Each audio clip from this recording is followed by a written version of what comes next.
Spirit of pride, घमंड की आत्मा।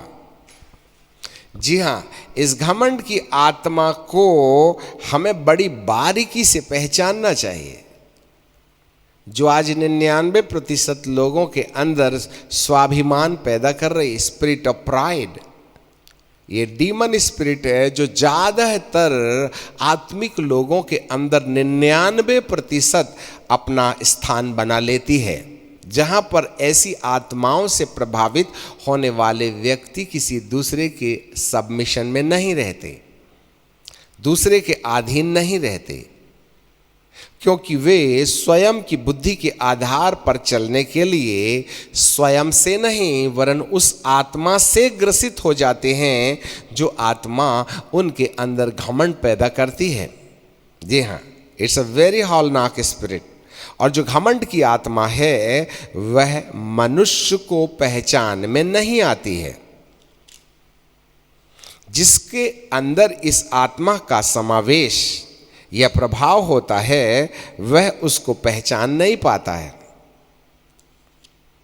परंतु बाहर वाले उसे देख सकते हैं, केवल वो जो आत्माओं की परख में है।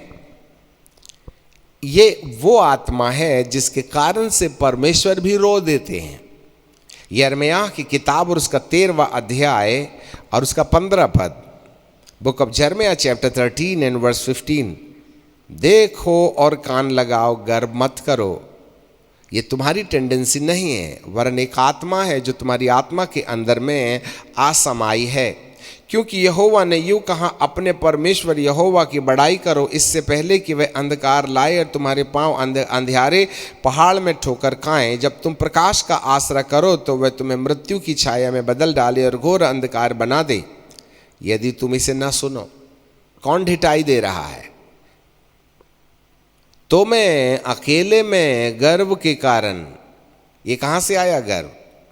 It's a seed of devil.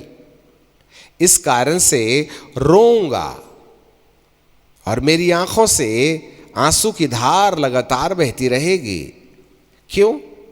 यहोवा की भेड़ें, द शेप्स। वह जेंटाइल्स के बारे में बात नहीं कर रहा है, वो तो स्वाभिमानी है ही है। ये चर्च के अंदर का मामला है, याजकों के अंदर का मामला, विश्वासियों के अंदर का मामला है। और जो लोग अपने आप को सबमिशन में नहीं रख पाते हैं, जो लोग बैर और विरोध के झंझट में फंस जाते हैं, यह वही गर्व की आत्मा है जिसके कारण से एक मनुष्य घमंड की पकड़ में चला जाता है और वो शैतान का हथियार बन करके काम करना शुरू कर देता है। याद रखिएगा, ये स्पिरिट बहुत खतरनाक होती है, जो 99% याजकों के अंदर पाई जाती है, और वे अपनी मनमानी करना पसंद करते हैं, अपना अकाउंट नहीं देना चाहते। चाहे वह अपने जीवन का अकाउंट हो, चाहे वह अपने फाइनेंस का अकाउंट हो, चाहे वह अपना व्यक्तिगत जीवन का अकाउंट हो। They are not transparent. भेड़ें बंधुआई में चली गई हैं। स्पिरिट ऑफ प्राइड, घमंड की आत्मा है।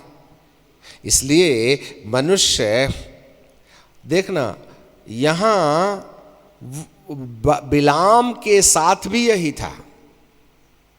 इवन दो वो परमेश्वर का दास था और आखिरी तक उसने वही भविष्यवाणी किया जो भविष्यवाणी परमेश्वर ने प्रकाशित की थी, प्रमाणित की थी। परंतु उसके बाद भी पहली बार जब बिलाम परमेश्वर के पास आया तो प्रभु ये लोग आए हैं और मुझे बुला रहे हैं, बालाक ने प्रतिष्ठित पुरुषों को भेजा है कि मैं जाकर के भविष्यवाणी करूं।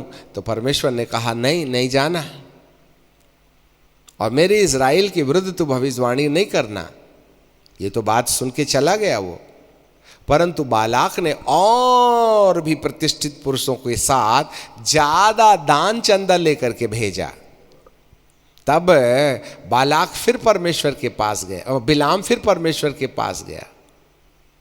आपको क्या लगता है बिलाम ने अब किसकी आवाज़ सुनी? बाइबल में जरूर लिखा है जा, तो किसने बोला जा? आगे जाने के बाद एक नंगी तलवार लेकर के स्वर्गदूत खड़ा, उसने यूं घुमाया तो गधी खेत की तरफ गई। उसने मारा हंटर गधी को, आज तक नहीं मारा था। फिर गधी रास्ते पर आ गई, फिर आगे अंगूर की बारी के करीब में गया, फिर स्वर्गदूत खड़ा था और यूं तलवार घुमाया, वो दीवार से टकराई और उस बिलाम के पैर में चोट लगी। उसने फिर मारा, फिर आगे जाके एक बहुत सकरा 2 पत्थर की चट्टान थी, उसके बीच में आ गया, फिर गधी बैठ गई, उसने फिर मारा। तो गधी ने कहा, आज तक मैंने तुझको पटकी थी क्या? यदि मैं तेरी सेवा टहल नहीं की होती तो ये गर्दन धड़ से अलग हुआ। तो देख, स्वर्गदूत नंगी तलवार लेकर के खड़ा हुआ। तब जाकर के बिलाम की आंखें खुले, क्योंकि जिसको वो यहोवा की आवाज समझ बैठा वह यहोवा की आवाज नहीं थी, और यदि वो यहोवा की आवाज होती तो ये 3 बार स्वर्गदूत तलवार लेके खड़े रहने के पीछे उसकी गर्दन काटने के लिए खड़ा है। वो तो धन्यवाद करो बिलाम की गधी का, जो उसने अपने स्वामी की रक्षा कर ली। एक बात याद रख ली, जब स्वाभिमान का चश्मा इंसान को लग जाता है तो न वो खुदा की आवाज़ सुन सकता है, न स्वर्गदूतों को देख सकता है। ये ईविल स्पिरिट है जो इंसान को घमंडी बना देती हैं। आज कितने सेवक हैं जो अपनी सेवकाई से भटक गए, अपने अभिषेक से भटक गए और झूठ मूठ अपनी कल्पनाओं को प्रभु बोला बोल करके ऐसे रास्ते का चुनाव कर चुके जहां उनका दर्शन भी खत्म हो गया, जहां उनका अभिषेक भी खो गया, और सिर्फ वे अब पेट पूजा की सेवा करने वाले सेवक रह गए। क्योंकि जिस दुष्ट आत्मा ने उनके अंदर स्वाभिमान पैदा किया, वे उस आत्मा के बारे में केयरफुल नहीं थे। नहीं तो इससे पहले कि स्वाभिमान की आत्मा आ जाती, हम अपने आप को बचा सकते थे, परंतु हम बचाने में असमर्थ रहे। ये बहुत इजीली आत्मिक लोगों के अंदर आ जाती है, और आत्मिक घमंड, स्पिरिचुअल प्राइड, जब ज्ञान की बहुतायत हो जावे और आत्मा के प्रति सबमिशन खत्म हो जावे, तब ये आत्माएं हमारे अंदर चली आती हैं और हमारे ज्ञान का दुरुपयोग करके हमको शैतान के लिए इस ज्ञान का इस्तेमाल करने में विवश कर देती हैं।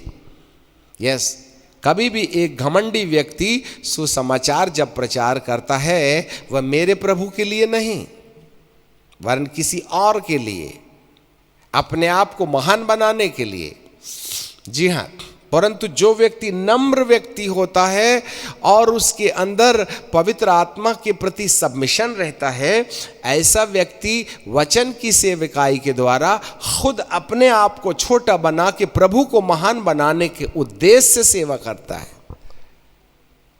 तो आत्माओं को परखो कि कौन सी आत्मा हमारे अंदर डील कर रही है।